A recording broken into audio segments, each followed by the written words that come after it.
Welcome back to the channel, Ron's Classic RVs. About a year and a half ago, I picked up this beauty right here. It's a 1980 Georgie Boy Class B motorhome. We made about 3 videos on it. We was going to town, did a test drive with it, and that's about as many videos as I got put out on it. Now, there's still a lot of work that has to be done to it, and the biggest part of work was me to sit down and start editing up all the video that I had and make it into a video. So this here, we're gonna go over the brakes in this thing. We need to rebuild the brakes, the front ones, and do something with the tires and the wheels, and this and that. This footage that you're about to see was shot about a year and a half ago, September of 2023. That's when I quit working on the thing. So let's get into it and see if we can make a video on bringing this beauty back to life. We got her jacked up. Brakes, of course, they hang up like they're, you wouldn't expect. Let's get into this. We're doing the wheel bearings and we're doing the brakes and doing all that stuff up here. So it's time to get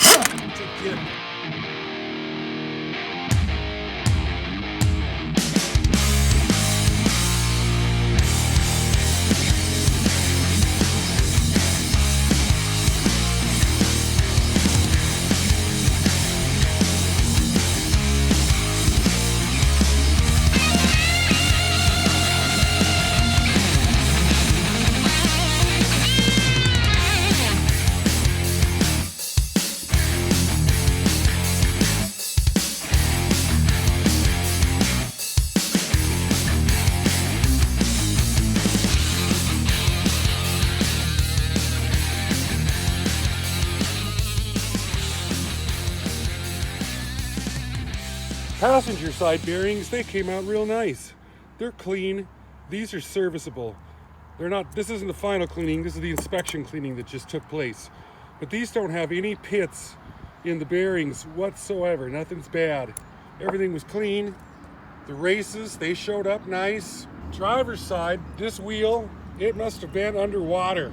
This is rusted up and there's pits taking place in these these rollers right here. And we're just not gonna take a chance. Rusted up over here. Oh, rusty. These races in here, they're not, you replace them as a set. The races right here, the inboard bearings right there, and they get replaced as a set. These brake pads, they broke. I ain't never seen this before.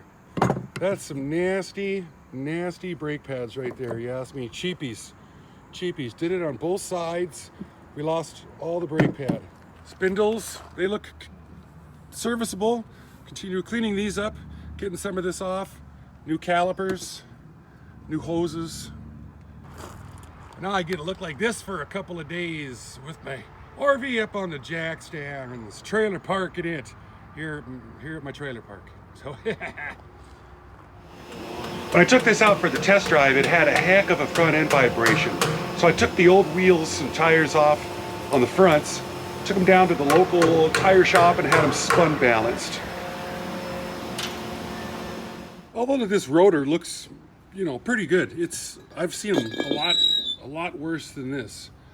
But in order to do a brake job right, you're really supposed to resurface your rotors every time.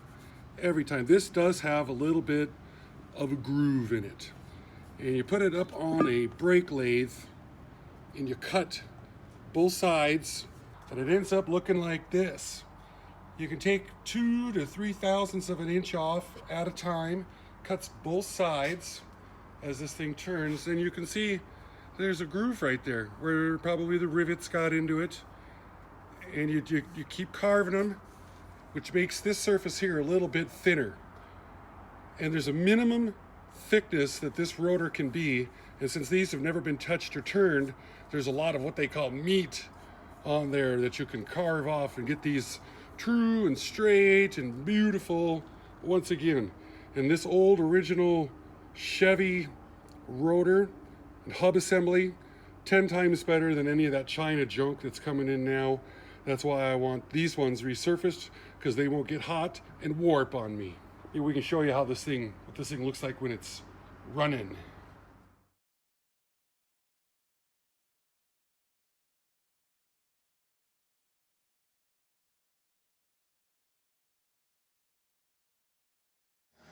We're gonna go through that awful process of packing wheel bearings by hand. Now we got our rotors, they're all turned from the brake place. We got this hub here, we're going to be able to reuse the original bearings. They're still serviceable in the races. So I've got this whole area here all cleaned out. I like to use brake parts cleaner, compressed air, blow all the scubby out that might have been in there. You take the old chassis bearing and you just get you a dollop on your hands. My hands are clean for the most part. There's no sand on them. And then from the large side of the bearing, you just do this kind of action Jackson, pushing down and swiping back until your bearings start to have grease coming out like that. And you got to go all the way around it. Sufficient grease. And this is why they call it packing the bearing. You don't wipe the grease around the outside of it. You need it on the inside, up in the cage. Whatever you got left, I like to put around the outside here. This is one of those areas where too much is not that bad of a deal.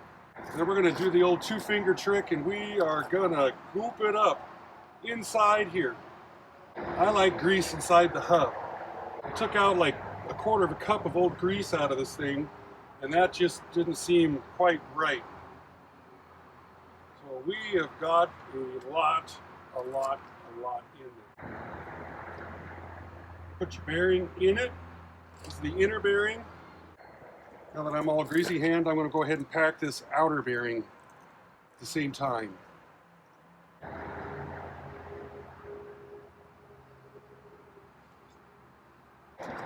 And you do go through a lot of these towels cleaning this off.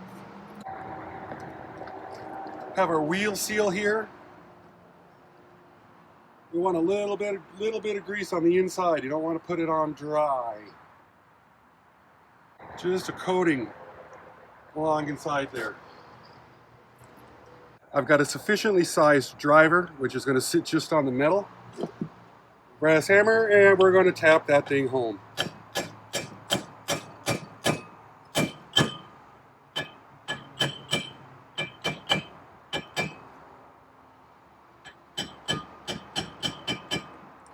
Which is usually flush. Yup. You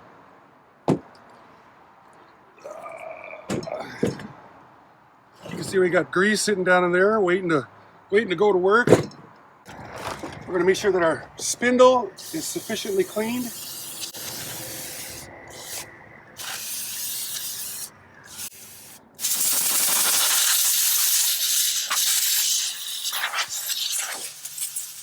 Gently put the rotor on without dragging the seal on the spindle. Get our outer wheel bearing in on the spindle. Yes. I like to have a little bit of grease on my inner washer and my nut for rust prevention. Such filth.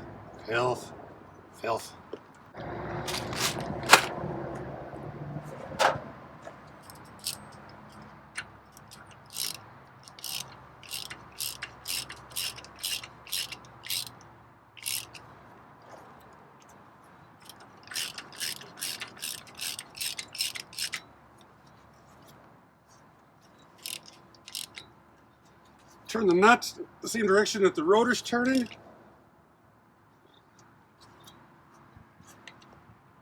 Make sure everybody's seated.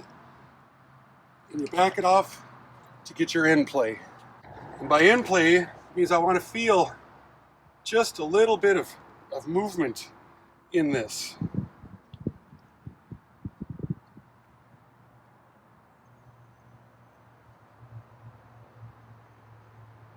Just the tiniest amount, and finish it up with a cotter pin. Yep. Them bearings are packed and serviced and ready to go. Dust cap, it's got a little grease inside there for rust prevention. Some on the outside, and then improperly use your screwdriver, tap it on the edges, tap her home. That is serviced. New calipers and brake pads on, but we got to get any grease, residual, anything icked on these. It's got to be off. Don't forget there's a backside too. Inboard shoe towards the inside. Bleeder Zerk goes towards the top. Outboard shoe stays in place. Aha. Yeah. 13 things falling. Put this underneath there. They give you new retaining hardware and retaining bolts, which will go in here to keep this from sliding out. That little bracket goes right in there with this anti-rattle clip. For those of you that were really paying attention, I had the wrong caliper in my hand initially. So your brake line bolt goes to the top as well as the bleeder Zerk. So that was fighting me. I'm like, well, I gotta be doing something wrong here. This little feller is gonna screw in right here. We're gonna wait till we throw the brake lines on until we put the new master cylinder on and bleed the lines. So this side's almost all put together. Put a wrench on this and give it a... Well, I spent about a half an hour with one of these evil things, cleaning up all the rust around in here, cleaning up the lug nuts, in my hand, holding them and zing, zing, zing, zing, zing, zing, zing. Ooh. We got to do something to prevent that rust from growing back around in here. So we got to give her a little bit of little rebuilding, so that way, you know, it'll look better longer. And it won't rust up, is what I'm hoping for. Yep, one down. Now we got one more whole complete side to do. To also prevent rust, we cleaned up this ring here, cleaned the rust off of it, painted it, primed it, painted it. This is the part that holds the hubcap on, cleaned. And we also cleaned all the rust off of the rim here, painted it, primed it, and painted it. We gotta make that rust stop. It was important. No rust. Bad. All good brake jobs, of course, deserve having the entire brake system rebuilt. So we got the old master cylinder out. This here is the new master cylinder, and we need to bench bleed it. I got really lucky because my lines, they weren't seized up in there. They spun nice and freely, so a guy just couldn't ask for more. This is a hydro boost brake system where it uses power steering fluid pressure. The power steering pump provides pressure to give you boost for power brakes. This is a weep hole right here. So if this system was to fail, you would have liquid running out of here, especially running out of there while the engine's running, because there's a lot of pressure going on. So it's one of the ways you can tell that this is serviceable. We can put this to use. Oh sure. Bubbles. More bubbles.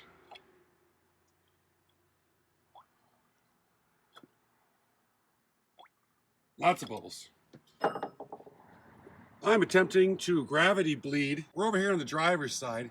That hose was really leaking out when it was opened up, drained the reservoir. So now I just got the Zerk loosened up a little bit, and I'm hoping after I don't know, a minute or two, that fluid might start leaking out of here. Gravity bled. Yep. Just what I wanted to see. Do that to the other side. Well, them front brakes and wheel bearings have been completely serviced. Calipers, hoses, bearing seals, re-greased, cleaned up, painted. Oh my goodness. Yes, both sides, new master cylinder installed. Now the only thing we got to do is we got to shine up the chrome right there. Polish it before we put the wheel ends back on there. Oh, we're getting closer and closer. Shiny. Yep. That. Replacing that master cylinder and bleeding these brakes, it went so easy. I couldn't believe it. I think polishing them did a little work here. Did the old turtle axe on them, stainless steel simulators, and then you take the new one out, and it's just like, oh my god, yeah, that's makes a little difference, don't it? Sure. I think I'll do that to all of them eventually. Hard work always pays off. Yes. Yes. If you ever had to change one of these on the side of the road without an air wrench, you'll want to have all the help you can get. I'm even going to put some right under here on these studs, on these lug bolts here, just to make it one more better. Anti-seize, so these things, they torque better. I'm going to hand torque them, 150 foot-pounds, just so that way I can get them off by hand on the side of the road if I need to.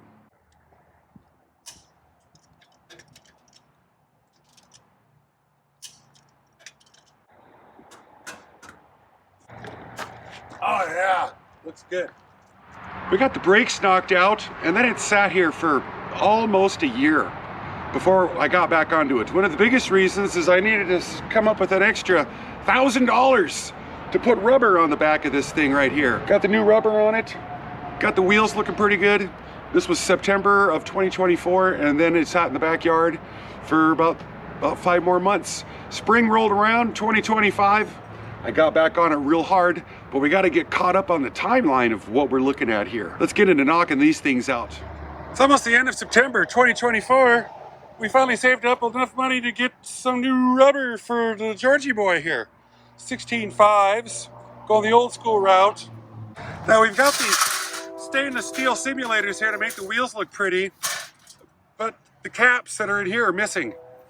And I don't want to spend a bunch of money, so I'm going to do the old, I'm going to do the wire wheel, clean all this up, and then give it a, wait a second, we're going to do a with this, and then a with this, to make it just shiny, just so it doesn't look so inside there.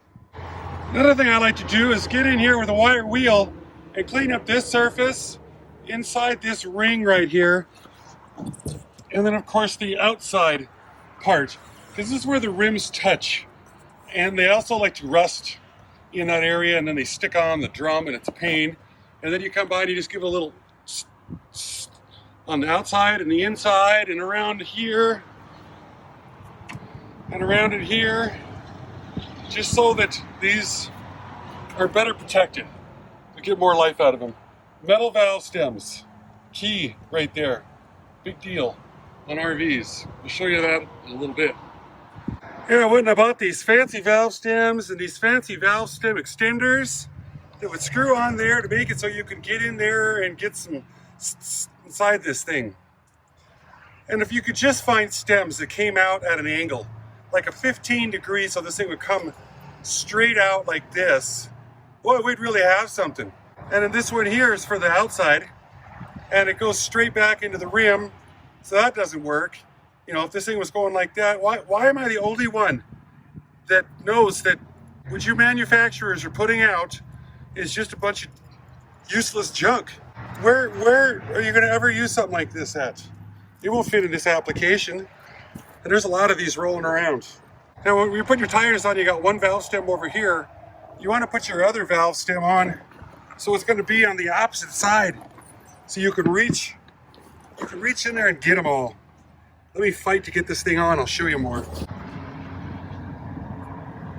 So you can see that stem right there. The other one's directly across from it. So you can get your hands in here. Now, if, for whatever reason, if we would like to have these on, or if we'd like rims like this that aren't pretty, then we wouldn't need valve stem extenders, because you can get in there with your hand, take that cap off. But no, human beings, we want stuff like this. And that makes those holes quite a bit smaller to get in there and get those caps off. Well, I painted those about 4 minutes ago, put them on wet, and that looks a lot better than looking at some rusty old hub sticking out there. I do happen to have the cap for the other side. Be quiet! Gracious. Well, this isn't any good. It's touching. Dang it. I gotta have to bang that out. Yep, now I just got one more side to put on. I ordered up some covers for him to protect my investment, because you don't want him sitting out in the sun collecting dry rot. It's gonna spend most of its time just sitting. So after we put the rear tires on it, then it was just gonna get put up for the winter. I talked about in the video getting tire covers for it. And this is what they look like right here. And these are really quite important because it keeps the sun from fading out your rubber on the outside. You get maybe another year or 2 out of them. It's important, maybe 3, I don't know. Don't let your tires get dry checked out. And then we've also got one of these form-fitted windshield covers for it. Keeps the sun out from fading your interior. And we put it up. We're gonna have some videos coming up here shortly of the resurrection of what's gonna take place to get this thing back on the road. So thanks for following along on this little journey and bringing this GBX Georgie Boy 1980 version back to life. I'm Ron, Ron's Classic RVs. Take care.